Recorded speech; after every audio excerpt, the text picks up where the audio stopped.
All right, let's go ahead and get logged in.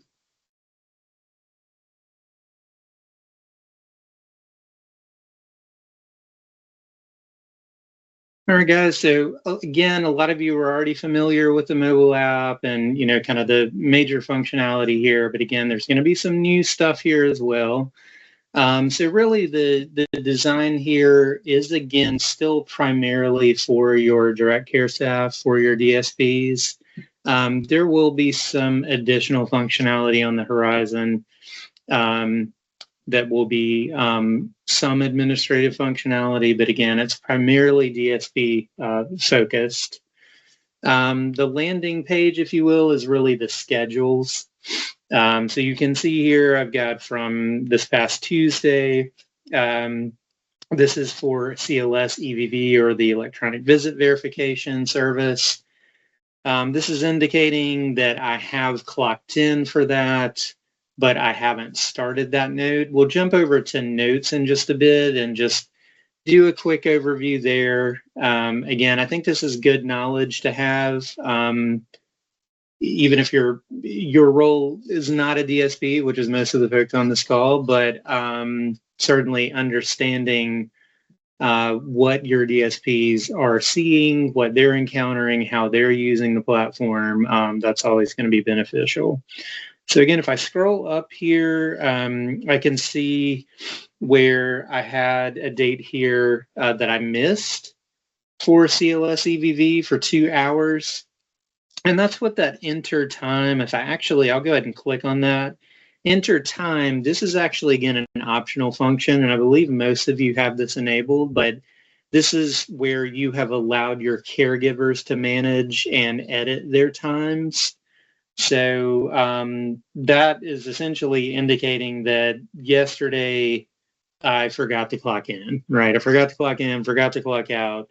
But because we have that enabled for this database, I kind of get a do-over, right? So I can go ahead and just manually enter. So just to kind of, show you again how that works, you would, again, just put in your start time, if that's AM, if that's PM.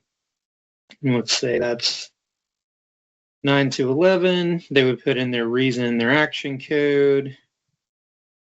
So again, just give you an idea, if you haven't seen this, kind of what your direct care staff are seeing, and then they would just confirm their time. And now you can see for Wednesday the 27th, I can start my node. All right. Couple of other things here, some things that are actually new. Actually, I'm going to go ahead and clock in. Let me go ahead and do that. So I do have a date today, the 28th, to clock in. So I'm going to go ahead and do that and just go ahead and grab that time and get that clock in successful. And then, of course, if I scroll down, I can see the actual timestamp there of 11:37. And then I'm, of course, queued up to clock out at the end of my shift. That's a very, very short shift, but again, just to kind of demonstrate the point. I could go ahead and start my note. You can see I've got start note there. Some of the newest functionality, some of you may or may not have seen this, is we have actually allowed for the creation of schedules using the mobile app. And again, no panic here. This is completely optional. Certainly, a lot of folks do not want their staff, they don't want their DSPs adding, editing, managing schedules. So none of that has changed. It is still completely controlled by role configuration. So if you were to allow this, again, this could be, Heather, is the create schedule still follow the restricted? Absolutely. Yep, absolutely. So if this is not turned on, they're not going to be able to create schedules. You're welcome. So what you're looking for under role configuration, if you're familiar with that, is the My Calendar full access. So if My Calendar full access is enabled, that's what's going to give this ability to add, create, delete, edit schedules. Being able to go back to the, okay, we'll take a look at that in just a bit. Yeah, it's, again, it's very much role controlled. If that is not turned on, they're not going to be able to create schedules. No harm, no foul.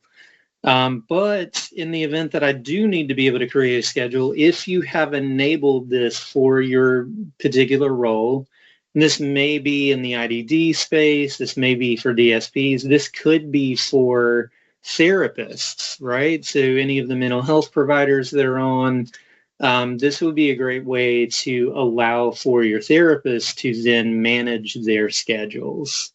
Or at least take part in the management of the schedule. So I'm going to demo that just real quickly so you get an understanding. It's very easy to do. So the purple plus create schedule. I'm going to go ahead and put something on for tomorrow. So the 29th, I'm going to select Johnny Cool. And then under, just have to let that kind of load real quick.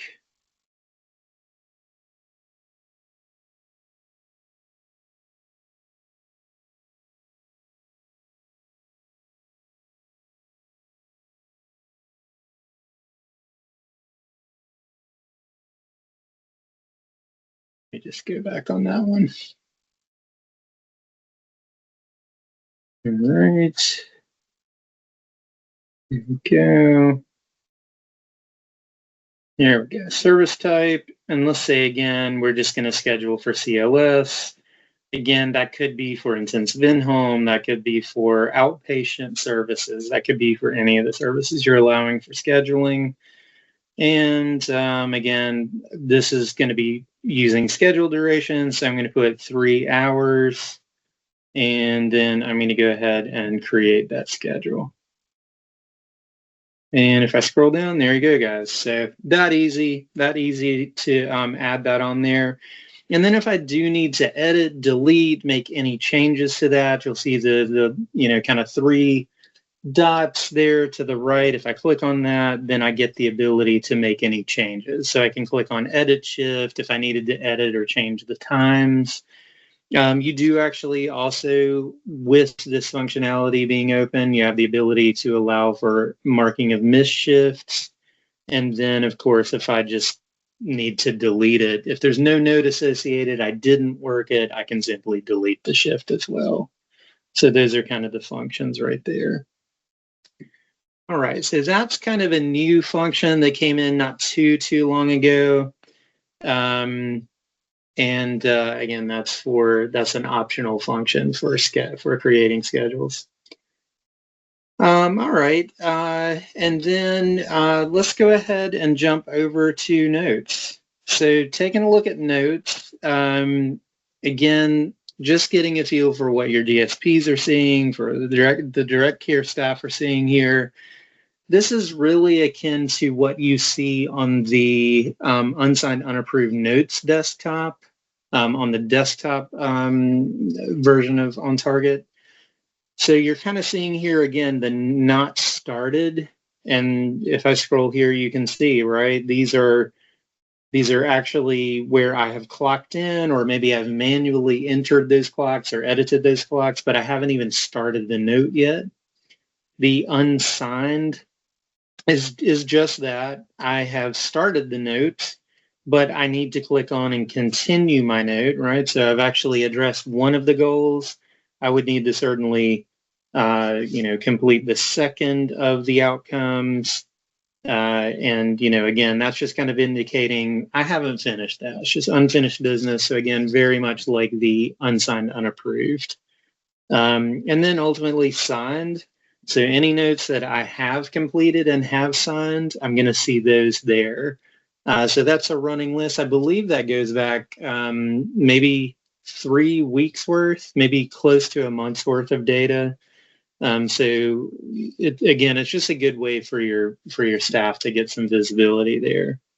And guys, I will check the chat here toward the end so we can definitely get some of your questions answered as we go along. All right, and then you will see here, I also have this create note function. This has been here a while. I think most of you guys are familiar with this. So if a schedule is not required, let's say it's a service maybe like respite or anything that's not, again, scheduled, anything that's maybe not EVV required, where there's not a schedule that needs to be in place, and I am allowed to just create a note on the fly, I can click on the Create Note button here. And I do want to go ahead and demonstrate that as well, because you do have some of those services I'm sure you're providing, your staff are providing. So the first I'm going to do, let me just go ahead and select, again, for today's date. Let's choose our Johnny Cool. And let's say day support individual.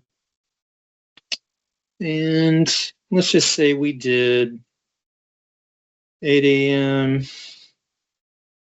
This was maybe just a really quick session.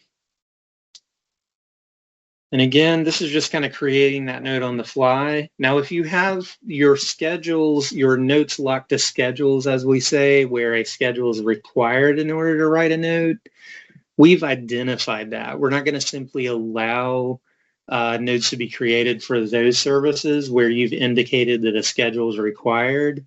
This will only work for services where schedules are not required, okay? So I'm just going to go through this very quickly, give you again just the idea of the grid note here. Grid notes are super, super simple. Johnny's going to perform a volunteer task at the food bank. Let's say this was done with some verbal prompting and the goal was met. Complete. One really nice thing too, and kind of a plug for the mobile app, is that you get a lot more sort of automated things going on. So autosave. So where we don't have the autosave function within the desktop, as your staff are going along and they're completing their notes here, going from goal to goal, the system is actually auto-saving that data. And then here we go. We got it's going to, perform volunteer tasks at the pet shelter. We did that independently, and the goal was met and complete. We do have optional comments there. And then you'll notice we do have some additional fields. So we can do that. Did you manually adjust CVV? That wasn't applicable. Daily summary. Let's just say had a great day today. We did not have an incident report. I'm going to go ahead and confirm my time. And there we go. We've got 8 to 9. And then again, I can just go ahead and quickly sign that note. And there we go. We're going to get a confirmation message very soon. Note signed successfully. Ready to go. One other thing I do want to show you is another note type that's supported. So this again came in some time ago. We've allowed for this for some time now, but we have made some changes, some nuanced changes to sort of the workflow for clinical notes, for PI notes. So I do want to show you that just very quickly if you haven't seen that more recently. So create note. Again, let's kind of pick one from yesterday. Let's say we're going to go ahead and complete our note for Johnny. Let's say this is intensive in-home, so this is going to be using a clinical note type. And maybe this was just for 1 hour. And then let's go ahead and click Create Note. So again, you'll see some of that note customization here. Some of this is pulling directly from what you would see on the desktop version. Say what type of contact. This was face-to-face. This was done in the community. And then, nope, we didn't have any suicidal thoughts. There was no hospitalization. And what I want to call your attention to is the dashes sort of along the bottom. So as I hit next, it's going to cycle from section to section. So it's a really good way to really keep up with, especially for your staff, like what have I completed? What sections have I not completed yet? So again, this is the purpose of contact. I've got those goals that are just loading in. So yep, we worked on some anger management yesterday, all right?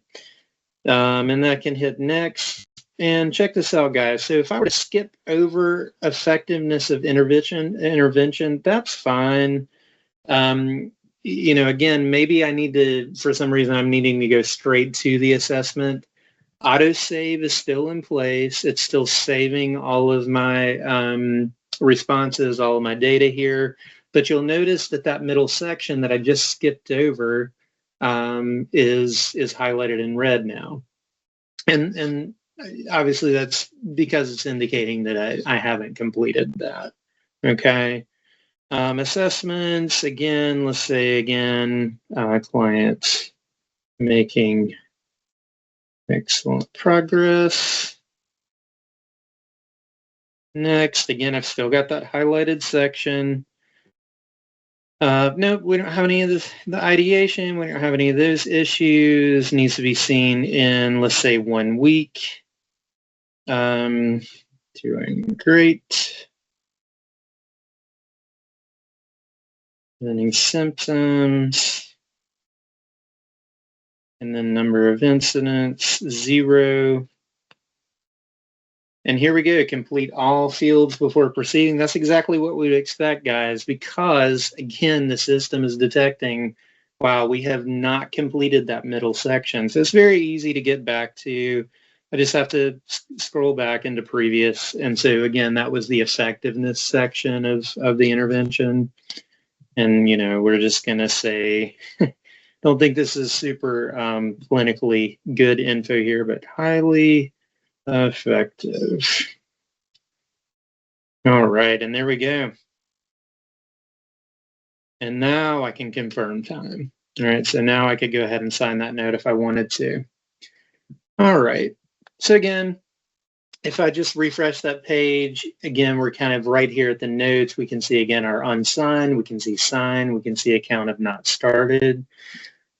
Just going quickly again, we've got about 10 more minutes. Just going along the bottom with notes. I'm going to go to timesheets in the dark blue there. So this is the view of your timesheets. If your staff are using timesheets, again, this is a great thing for your staff to use.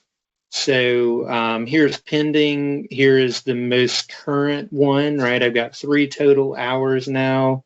I now need to, if I have all of my time represented, I would want to sign my timesheet. If I don't have all of my time there, certainly I would want to go back and finish up my notes, sign the notes that I haven't completed, do all that good stuff. And then I do have a running record of any that I have completed and signed. And you'll see that those are indicated in green and that I have, in fact, signed those. I had 26 total hours for that one. So that was a great time period there, pay cycle. Couple other things quickly. The profile, this is just for the benefit of your staff. It's just giving the, again, their demographics, so the address, contact info, other information. It's a great way for them to verify their information. None of this is editable, but they can certainly reach out to somebody in HR and let them know, hey, I had an address change, my phone number changed, something like that. Any assigned clients that they have, you're going to see those that information pull up here. If you're using OnTarget for paychecks, the stubs and the pay information will come in here, and that's visible. Any certifications that are coming due, if you are tracking certs in OnTarget, that's where you're going to see that information. And again, that is your profile. You do have a notification bell up here. So again, this would be where tasks come through. So as tasks are pushed out, this is where your staff would see that. That's going to be indicated. They're going to know they've got a new task too, because the bell will kind of have the little indicator dot, showing that there's a new message there. Last couple of things, I do want to go to Action Center. This is just kind of the nerve center.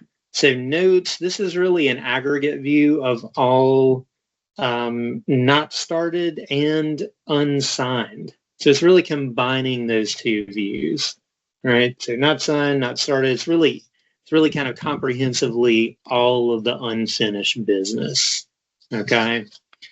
Timesheets, again, that's just a quick look into the timesheet, the current timesheet, so they can get that signed. certifications, if I've got any certifications coming due, or a listing of any certifications that I've maybe recently completed. All that's going to come in there. Forms, currently that is just showing you that forms, web forms are present, that they need to be signed. We don't currently allow for the viewing and the signing of web forms. That is coming eventually. That will be on the way. So that is actually currently in development, just to kind of give you guys that heads up. The home icon in the upper left, if folks get stopped, if they're just kind of like, look, I got really, really turned around with my navigation, they can always click on the home and they can always get to where they need to go. Schedules, notes, timesheets, all the major areas.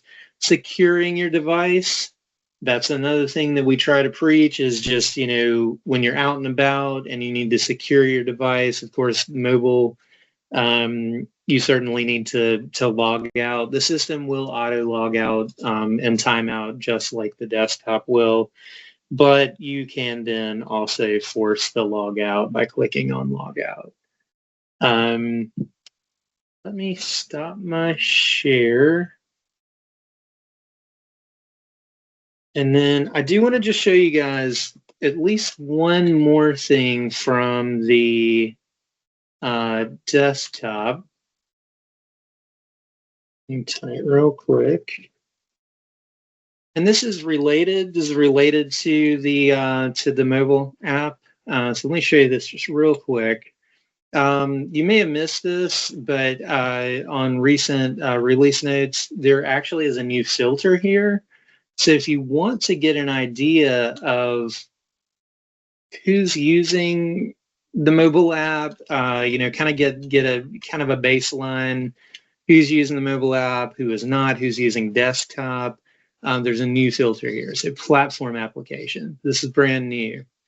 So if you wanted to get an idea, again, like, you know, just a rough idea, mobile, you can plug in your date range again here.